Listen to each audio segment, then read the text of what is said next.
Hello and welcome to the Ask Assaad show. I'm Michael Gaines and glad you are joining us as we have conversations and continue to have conversations here where we bring insight out by bringing you expert analysis and perspectives on the energy industry and the forces that shape the world of energy. So glad you are with us today. Looking forward to having a great conversation and certainly always appreciative of you tuning in. So certainly let us know where you're watching from by putting in the comment section where you're watching us from. We always like to engage with you that way.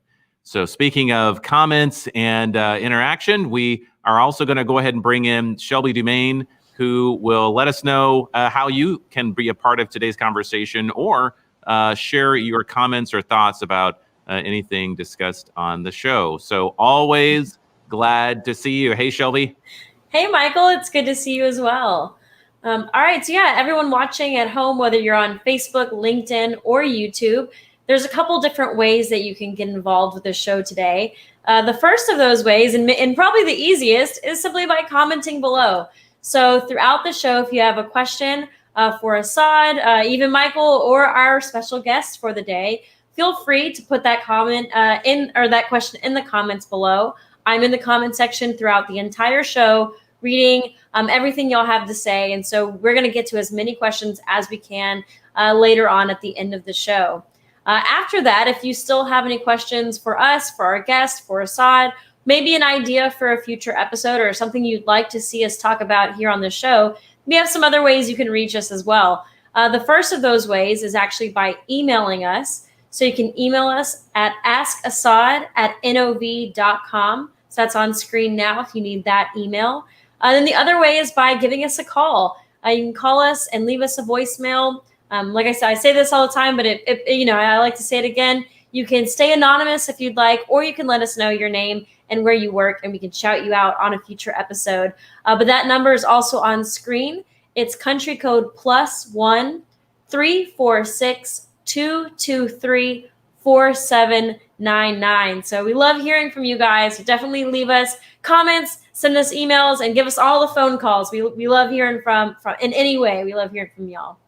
Absolutely. Well, great. Thanks, Shelby. And again, thank you all for joining in, looking through some of the comments here. It looks like we have folks joining us from all over. It looks like we have Argentina. Looks like we have Kay from Houston, Cedar Park, and Ghana, and Angola. So we have we even got Russia. So glad you all are joining us and looking forward to our conversation. As always, to help bring us that insight out, we have Assaad Mahana, who's NOV's Director of Business Strategy. So hey, Assaad, thanks for joining us. Joining us from Houston. I want to say it's not Russia. It's not, it's not God, but you're in Houston. That's okay. That's okay. Yeah, Houston's good for me. For whoever's in Russia, thank you for staying up. Yeah, exactly. That's what I say. So absolutely. Well, good. Well, good to see you, Assaad. As always, the world of energy does not sleep, no matter what time zone you're in. And kind of looking over the last week, certainly that's been the case as well. So what's been happening? Right on point there, Michael. Last week we talked a little bit about the merger that recently happened between Liberty Oilfield Services, the hydraulic fracturing service provider in the U.S., with Schlumberger's OneStim frac division. And that was an indication of a merging, or two powers merging together, coming into one big force to compete with the market leader, Halliburton, for the top position there. So really walking into 2021 with almost half of the horsepower capacity in the U.S. between the two companies. Excuse me. What we've seen this week, we now that Labor Day is behind us, we saw an interesting effect happening with stocks and oil prices, and really that's an accumulation of things. One is the surge of COVID-19 cases in many parts of the world, really affecting demand, not increasing to where it's expected to go.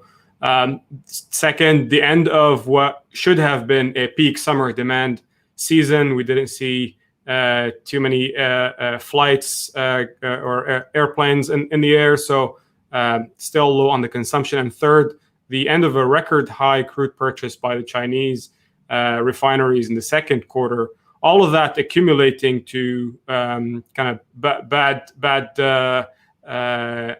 mix for oil prices. We've seen oil plunge 7% yesterday, Tuesday, down to $36 after it's been in the 40s for a while. And that is almost the worst day it's had in the last 3 months. And if we really want to go back to the main reason that triggered that, it was Saudi Arabia's call a couple of days ago, who's the de facto leader of OPEC, on reducing its prices to Asia and the United States, two of its biggest markets, for its October futures. And when that happens, Michael, when the world leader of in exporting hydrocarbons slashes prices to get more customers, that's a signal for pressure, first of all, on any competition out there, but primarily what we're seeing is increased pressure on shale production. Yeah, and so I know that has certainly been something that we've talked about historically, is really those impacts, and obviously the ongoing considerations in the landscape overall. And the other thing that's happening in parallel to that, clearly there's now a competitive move from Saudi Arabia. That's affected the stock market for oil and gas quite a bit for some big operators here in the U.S. by up to 20% drop in the last few days. And for those tracking the stock market, the Nasdaq's also seen about a 10% correction from its record highs. So if you have any Teslas or Apple or Zoom stocks in your portfolio, Michael, I would take a closer look to those and see what's going on there. I'll be right back. Let me. Disclaimer: it's not an investment advice, just to be clear. Yeah.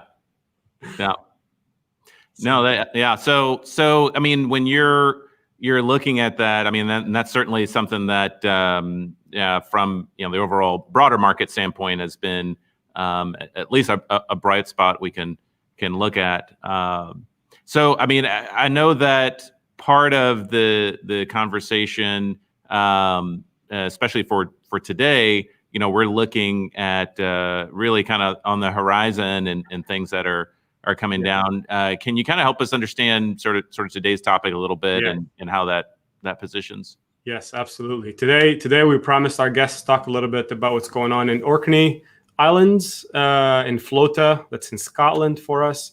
At the NOV facility there, we have a special guest going to take us through what happens there. I think Orkney Islands for NOV is a gem when it comes to new technology, to engineering capabilities and environmental capabilities. We promised to feature a little bit the topic of hydrogen and hydrogen use and why today. I think that part of the conversation might be brief for this episode. We're gonna wait a little bit longer to have a full episode on particularly hydrogen and what NOV does in that space. But I'm pretty excited to what our guest has to say to us about what's going on in Orkney. Sure. All right. Well, that's I think a great segue to go ahead and introduce Glenn McLellan. So he is joining us. Glenn, hey, good to see you. Thanks for joining us. So Glenn McLellan, you're Director of Field Optimization Services here at NOV. And for our guests, everyone kind of typing in where they're coming from. Same with you, Glenn. So where are you joining us from today? Hi, Michael. Hi, Assaad. Thanks for having me. Yeah, I'm joining from the most beautiful islands in Scotland, right off the north coast, a place called Orkney. Ah, okay. Yeah, it is a place I've tried to visit, wasn't able to get there quite yet. Assaad, have you been to the islands yet? Not in my layovers in Europe. No, that's not a stop typically for me. Yeah, I can confirm he's not been, because if he had been, I would have known. We know everything. Exactly. Exactly. Well, good. Well, we're glad to have you, Glenn. So I think this conversation will hopefully help kind of shed some light into what you all are doing. And to Assaad's point, we'll certainly have a future episode where we dive in really deep and connect all the dots on the hydrogen side. But for today, really just trying to understand how the Orkney facility and Flota, how that really plays a part in the overall picture. But maybe to kind of set the stage, let's talk a little bit about the history of this facility and how and really what's happening there overall. Yeah, no, it's great. The history of the place is, well, it was built in 1988. It was a joint industry project at the time, competition to try and win funding to build an onshore facility where you could simulate offshore conditions. It was right back when the oil industry had started to find that the water was a massive part of production, and they needed to do something with it. And when they were chucking it overboard back into the sea, it needed to be clean. And so this place was developed as a facility to be able to test, verify, develop new technologies for removing oil from water and other contaminants from water. So that's where it came from. And it was originally part of Heriot-Watt University, and it's now been bought over by NOV back in 2016. And we're glad to be part of the family. Mm. That's pretty cool. There was something behind that building that's pretty massive. Glenn, what is that? Yeah, we're on the Flota oil terminal. It's a Repsol Sinopec oil terminal. So that's a 1 million barrel oil tank that's sitting right behind our facility there. So that's what's causing the worldwide oil field crisis, isn't it? Right, we found the culprit. We've been looking. Yeah, there's a few of them here as well. Yeah. So Glenn, you said engineering capabilities, environmental capabilities. This facility, I know, within the NOV organization falls under completion and production solutions. Can you tell us a little bit more about specific capabilities you have there? Yeah, I mean, we're quite unique that we can run very, very high flow rates of fluids, so we can simulate a topsides process at nearly field rates. So we can run up to 20,000 barrels a day of oily water once through. So there's no issues with recirculating the oily fluids back into a technology. We can control the inlet and the outlet very, very carefully and analyze what's going on. So it is very, very unique. And we can, heat the fluids up to 95 degrees C and, simulate any kind of part of the process, really. Mm. So when you talk about the facility and capabilities, I assume it's not it's not uncommon for you to be able to work on projects that maybe even joint projects that really can have kind of broad applicability, because I'm sure there are different entities that are looking for some of the skill sets that you and your team and the facilities have there, right? Yeah, no, you're absolutely right, Michael. The place was built around joint industry projects initially. So over the years, we've done well over 35 different joint industry projects. We have worked with all the major operators and all of the major technology teams within the operators, and everything from Exxon were some of the earliest clients that we had, and Equinor. And the beauty of that is working with maybe 5 different operators all in one project with their key experts sitting together around the table at our facility while we're developing or verifying technologies, methodologies, oil and water analyzers, other online types of technologies. So yeah, having everybody working together for a common interest, it's a great thing. Hmm. So Glenn, your primary customer, is that the production engineer at an operating company? Is that the production folks at operators? Yeah, for the test facility itself, our customer would be the technology team. So the SME teams within the operators. So it's those guys who are very focused on new technologies. And the one that's sitting there in that image right there is an electrostatic coalescer.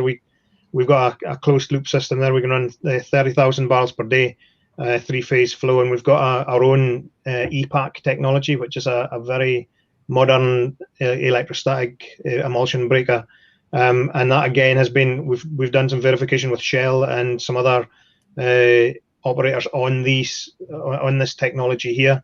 And we've tested pretty much every single topsides technology that you can imagine for bulk separation, produced water treatment, and even demisting, like gas drying systems, deliquification systems, things like that. So just about everything that you've seen on a topsides, we've tested it in our test facility. So I'm assuming that's what makes this facility able to optimize brownfield assets. Yeah, and it's all of that knowledge that we've built over the years with these technologies. I mean, we have developer level of knowledge with all of these technologies. So we then take that knowledge offshore, and we use that to optimize the topsides process. So we look at the chemistry of the fluids. We'll do a fluids characterization analysis across the whole system, look at the whole process setup, and from there we would identify the root cause of any issues and the technologies that may be struggling, and we can then optimize that technologies or even just optimize the production, the process philosophy for control, that type of thing.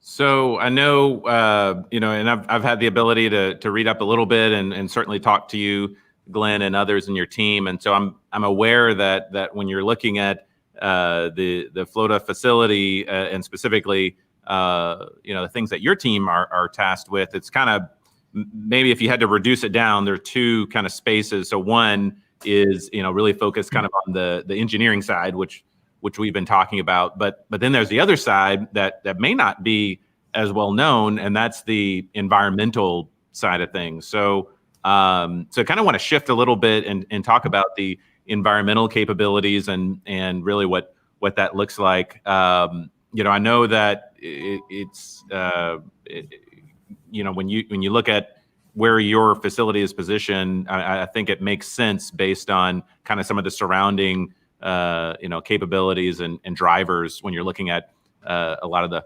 environmental and ecotoxicology type of work. Yep, no, that's right. So the environmental side, it's quite unique within the NOV, but we have probably Europe, maybe even the world's premier ecotoxicology laboratory. That photo there is our algae room. It's always a nice place to get a photograph because it's very, very colourful. But essentially what we do there is we carry out ecotoxicology testing on any chemistry, any production chemistry that would be used in the marine environment or could potentially end up in the marine environment. So we're trying to we'll test it against a number of trophic levels of species in the water column, and from that we can then tell how toxic it would be to the marine environment. We do algae testing, and it's algae, acartia, so we could crustaceans, fish, a full range of tox testing that we do there. And yeah, that's one part of the environmental work that we do. Glenn, are there any hotels in Orkney? Yeah, there's tons of hotels in Orkney. But I would say that the tourism is probably the biggest industry here. So yeah. Is it? Okay. What's this is cool. I mean, this you don't always see these this much color in a oilfield company's laboratory. I'm pretty sure there are a bunch of unique things. What would you say is what makes this facility different when it comes to environmental capabilities? Yeah, well, I think Michael touched on it. It's our location, because we're on an island within Scapa Flow, which is the largest natural harbour in Europe. We have our own water supply, so we have a raw seawater supply that comes to the test facility, and we culture all of our own marine species. So all of the species that we are doing the ecotoxicology testing with are cultured here, so there's no issue with the contamination or cross-contamination or shipping in anything. Right. And it means that the cultures are cared for correctly and everything is looked after as well as it possibly could be, because there's minimal stress for anything that's being tested there. And it means that we can do all of the testing in-house, and for our clients that's a real bonus, because we can do everything from the consultancy to help them through their registration process right through to actually delivering the results for them at the end of the day. Mm. So then, when you're looking at your capabilities of the facility, of course, for today and the needs that we have now, I know that one of the other items that you all have the capability of doing is really looking at model discharges, and I wanted to dive in on that because I think that's something else that folks might not be aware of. Can you talk a little bit about that? Yeah, no problem. So one of the parts of the legislation for the offshore industry within the OSPAR legislation is that they have to carry out a risk-based assessment of their discharge. So that would basically you take samples of your discharge to see, and then you would have to do all that ecotoxicology testing that I've just discussed, and then you take the findings and the toxicity data from that, and you put it in through a dispersion modeling program that will then model the toxicity and the environmental impact of that discharge around the discharge point of the platform. And it takes into consideration the environmental factors such as tide and wind and depth of the sea, etc. So we do all of that in-house as well, and that fits really nicely into the brownfield optimization side of things, because if the harmful part of your discharge is a production chemical, for instance, we can then optimize the process to remove the need for that production chemical as much as possible. So, I know that we're going to start to transition into the Q&A portion of our conversation, but Assaad, I kind of wanted to lean on you for a second. So someone might say like, okay, I understand the capabilities that you have. I hear what Glenn's saying, in terms of the wide array of what we can do there. Help me understand. You did mention we're going to kind of touch on the hydrogen part, but how does that fit into the picture here? Yeah, this is very timely. I think with more and more focus on energy transition is one. Hydrogen capabilities and the aim of reducing the carbon footprint is one aspect, but also ESG, or environmental, social, and governance. That's also a great focus for us as an organization and for the industry as a whole. I think we mentioned before that oilfield companies in general will have a big role to play in the energy transition process. Transitions like that take decades. They take lots of engineering and innovation. They take a lot of what Glenn took us through and the vast supply chains that go along with it, the extreme applications, all while making sure that our footprint, not just in carbon but to the environment as a whole, is minimal. All of these things are not uncommon to what we do. In fact, they're quite abundant in the industry as a whole and in what we do at NOV particularly. What Glenn took us through, I think, is one of many places that NOV is built around the capabilities to support and cater for the energy transition and transforming and really being self-cautious about responsibly and sustainably going into the future. Whether it's offshore wind or it's solar or it's hydrogen, like we've mentioned, it's the bandwidth and the scope are there. That's what we do. So Orkney is a great example, and I think we can't do it on our own. I think it'll take partnerships. It'll take collaboration to further develop anything that's like that, whether it's the Shells and BPs of the world or others. But I think that's an important pillar to support that transition and be able to support our customers as they do so too. Well, with 35 joint industry collaborations and projects under the belt, I think that that Glenn, you and your team are well positioned to help in any of those initiatives. It sounds like. Yeah. Well, it's good. Well, speaking of initiatives, we're going to take initiative and bring in Shelby Domain to talk about some of the questions that that folks have, and so we'll I know she's got a couple on deck right now. But if you have a question for Glenn or Assaad, either about the FLOTA facility or something that we had in our conversation today, feel free to put your question in the comment section, whether you're watching us on Facebook, LinkedIn, or YouTube, and we'll try to get your question into Assaad or to Glenn. So Shelby, what's our first question today? Yeah, so our first question, this is actually one we hear a lot kind of about this facility, it being such a cool place and so exciting. Glenn, can you talk a little bit about, why Orkney, what about that location works perfectly for this facility? Yeah, I mean, I think because we're based on the oil terminal, it's a big part of it. I've already spoken about the access to the seawater that we have. We also have access to crude oil, and also to all the services that the terminal has on site. So we're very lucky that we can hire in their cranes, we can hire in many other different facilities as we need to be able to operate on the test facility. They're very, very good neighbors, and we have a very good relationship with them, and we do quite a lot of work with them as well, which is great. So I know that, and I know I sound like a broken record, but I know when I was in the product line team, one of the things I was always looking for was a really good facility to test. I had a project or I had something we really were looking for something. So if there are folks that are watching that say, hey, there might be something there, or we might be able to have some synergies in terms of a collaborative a project that might benefit from the facilities and capability you have there, Glenn, what's the best way for folks to reach out and maybe start that conversation?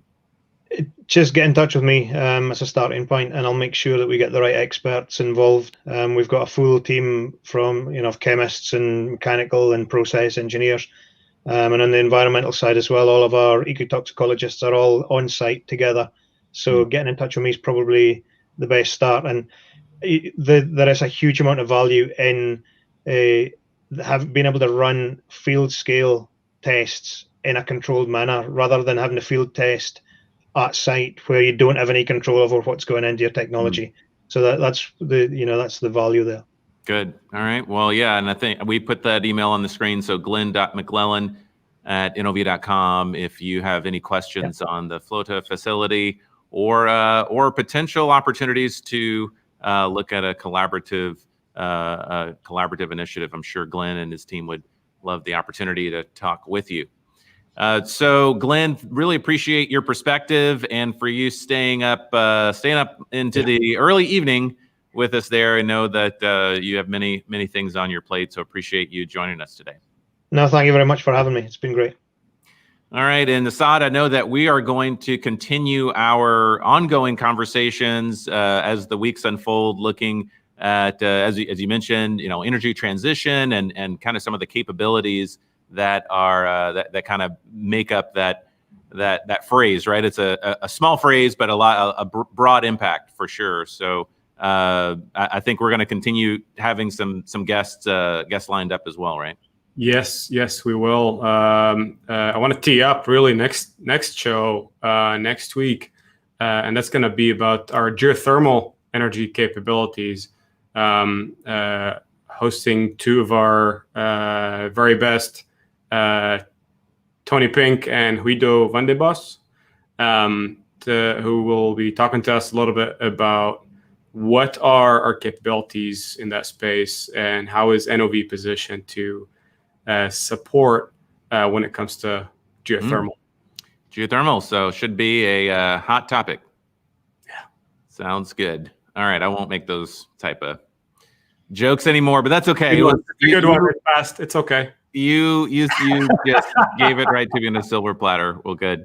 Well, thanks, Assaad. Appreciate the conversation as always, and thank you all for tuning in. Saw that many of you put in where you're joining us from. So for some of you, you're right with us in early afternoon, but for many, you've stayed up quite late with us. So for that, we are greatly appreciative and look forward to your feedback. If you have any questions, comments, or thoughts about our conversation today, feel free to drop us a line. You can email us at askassad@nov.com, and we'd be happy to get your thoughts. Or you can leave your comment on our comment line, and that's +1 346 223 4799. Of course, we always enjoy seeing and reading your comments on social media, wherever you can find NOV, whether that's LinkedIn, Facebook, YouTube, Instagram, or Twitter. We are always happy to engage with you. So on behalf of all of us here at NOV, thanks for watching and for listening, and we'll talk to you later.